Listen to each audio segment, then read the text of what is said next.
I guess you think you've arrived when you hear your song on the radio. I mean, it's the first time. You have to pull over to the side of the road? No. We just sort of sat there and listened. I think when you hear it for the first time, nobody speaks. When the Babies first came to America, we came down Sunset Boulevard, and there was a gigantic billboard over, just by Tower Records, not over Tower Records, but seeing a billboard with your name on it, that's something else. That's the same thing for me. It was the same memories that I have of LA and being in the Babies, being a kid and being that successful. It was, it has a lot of impact. You know, you remember that, like a picture book, you know. There's a big risk when you are in a big band like the Babies, and then you make a change to another band with a totally different name. And so what precipitated that? What caused you guys? Well, no, the Babies just broke up after 7 years. We'd really run our course. That was the end of it, really. I went back to England, got married. I kind of quit. And it was enough for me. I thought, well, I've made 5 records and I've had a good time, and I'm, you know, I'm not even 30. It's kind of like it's a great time to say goodbye. And I don't know whether they felt the same way, but I'd definitely given it everything I could. I went back to England, bought a small cottage in the country, got married, settled down. And then I started to miss New York, which was kind of weird because I'm living in the countryside. You know, it's like, you know, all creatures great and small. You know, it really was. It was the Lake District and small, beautiful little village in Sedbergh near Kendal. And 2 lawyers got me out of a record deal. And I went to LA to meet EMI, and they signed me to this really good deal. And I didn't go home for about 3 months. It was like one of those things. I started to write the record, and it happened. It happened so quick. I'd had such a lot of time off that by the time I hit the ground again, I was not just running, I was racing. You know, I was really understood what I wanted to do, and I was no longer with this other record company, and the new record company actually liked what I was doing, you know. So, and man, it happened so quickly, you know. And instead of just doing like some work, meeting a few guitar players, signing the deal and going home, I had to stay in America and finish it, which leads us into missing you, because at the 11th hour, we were mixing the record. They had this great band, Donny Nosov on bass, Gary Myrick on guitar, and Curly Smith on drums. It was a tragically great band. And we'd blazed through this record, written a lot of stuff together, but I knew we hadn't got a big single. I just knew it, and there was something missing. It's like making a jigsaw puzzle, and there's a piece missing, and everybody's looking at the jigsaw going, yeah, it's great, isn't it? You're going, yeah, but there's a piece missing, and nobody got it. And I was going away while David Thorner was mixing. And I was trying to write something else, and I didn't even know what. And a friend of mine had this backing tape. We were working on this song in his studio, and I'm in the bedroom singing on this mic, and he's got a studio in his living room. And we were trying to find this tape we'd been working on for this song. We couldn't find it. It kept stopping the tape machine. And he hit the button at the wrong time, and this backing track came up. And I said, what's that? He said, oh, I'm just, you know, it's nothing. I just did it last night. And it was like, boom, dun, dun, dun, dun. And I thought, no, that's right up my street, that. What do you got? So he put that up on the headphones and the mic. And I went back in the bedroom microphone situation and sang the first verse chorus of Missing You without missing a beat. And that's what I was saying about, like, knowing there's a piece missing. Your subconscious is working overtime. I haven't been back to New York. I haven't been home to see my wife. And I'm really kind of feeling it. And Missing You came out, you know. And on that microphone, in that moment, after the first chorus, I choked. You know, it's like everything I've been walking towards in my life happened in that moment. And I knew that it was number one. And I knew my life would never be the same again. And that's, you know, true story. Can you do Missing You? Would you do this? Great. We can. This is the song that knocked What's Love Got to Do with It. Yeah. Tina Turner, right off the chart. Turner, knocked her right off the throne. My heroine. I just, you know, it was, and I got to meet her the week before. Oh, boy. At a party, and I leant over and I said, you know, I'm number one next to you. That's right. You know, what a way to say hello to Tina, you know. But she was very gracious, you know. Wow. Fantastic. Missing You, John Waite.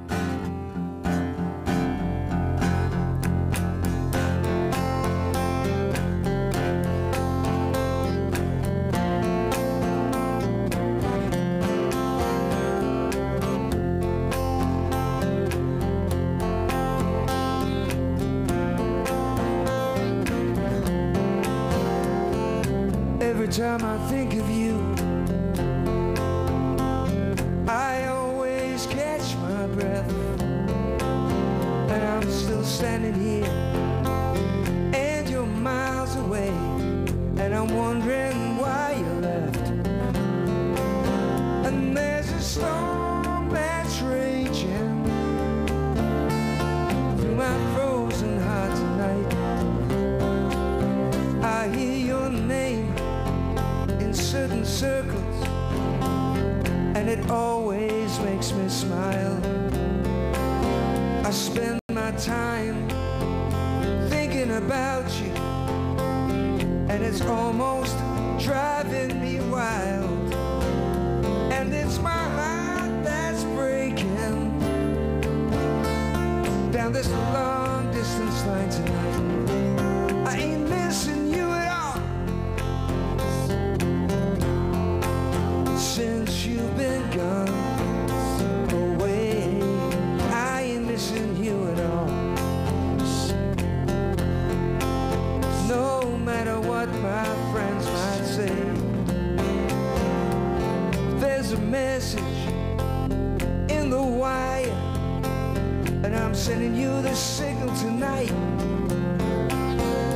You don't know how desperate I've become, and it looks like I'm losing this fight. In your world, I have no meaning, though I'm trying hard to understand. And it's my heart that's breaking down this long distance line tonight. I ain't missing you at all since you've been gone away. I ain't missing you at all. No matter what my heart might say.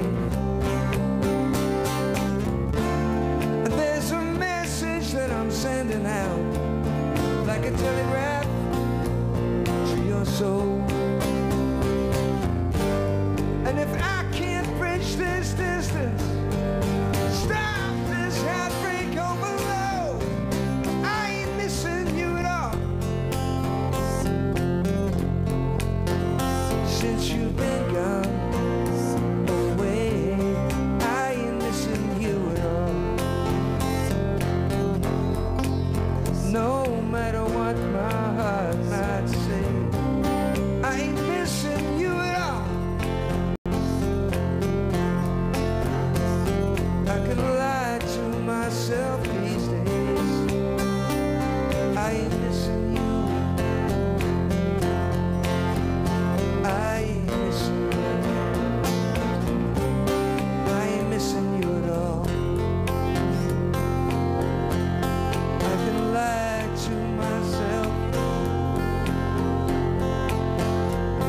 these days. I ain't missing you.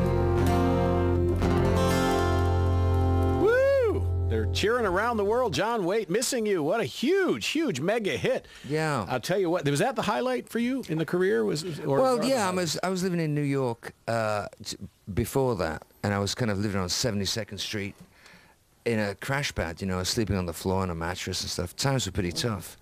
And I got to know all the neighbors and the old ladies on the street and the newspaper sellers. I was a New Yorker, you know. And then when I came back to New York,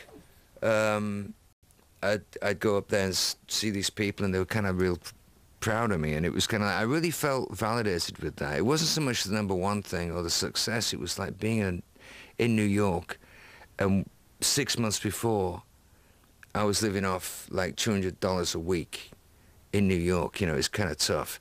And then I was sort of like, you know, top of my game, really. But the thing that really touched me was that the transition from being, and they were kind of like really proud of me and pleased.